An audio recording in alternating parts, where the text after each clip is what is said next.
Fitting 35-inch tires on a 5th gen 4Runner, a lot of people think that it's pretty difficult, but we actually might have found a way to get it done pretty cost effectively. Hi, I'm OJ from Fluid MotorUnion, and today I'm going to go over a project that we had come into the shop where we were allowed to kind of give the customer a rundown of modifications to fit 35-inch tires, but do it in a way that they could stage the modifications that allowed them to get the look first and then be able to put the hardcore off-road stuff on later. I'm going to show you kind of a few things we did, and hopefully you at home will be able to determine if this mod will work for you or not. So for this project, the customer was looking to fit 35-inch tires. We decided to go with a Method Race Wheel Con 6 wrapped in a General Grabber X3. Now to fit the wheels, we had to do what's known as the body mount chop, and the body mount is the part that the frame actually mounts to. So as you can see here, this piece normally comes out over here. This was chopped off and re-welded by us in order to get the clearance that you'd see here that would normally rub.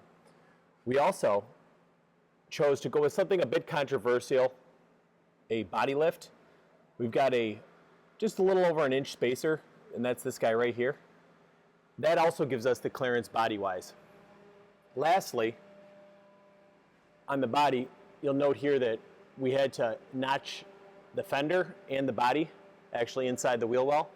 That allows us the little bit of turning radius that the wheel needs to fit into so the tires don't rub.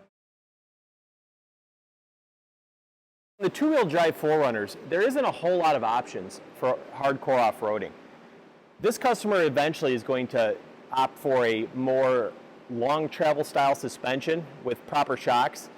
But the idea was he wanted to get the wheels to fit first, and the way we did that was with a 3-inch lift spacer up front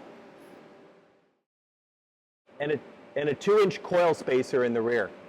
Now typically you need to go with a full suspension in order to get this thing the type of clearance to fit 35s. And as long as this guy's not doing any sort of hardcore off-roading, it should be fine to clear the tires for most situations. Overall, we feel we found one of the most budget-friendly ways to fit 35-inch tires and not break the bank. This also allows for a super easy installation with no body modification later on. So if you're looking for a little bit more information, check the description in the video. I'm going to leave a link in there with a blog post that we did highlighting all the steps it took to get these things on there. If you have any more questions, go ahead and hit up fluidmotorunion.com and we'll be sure to help you out. Thanks a lot.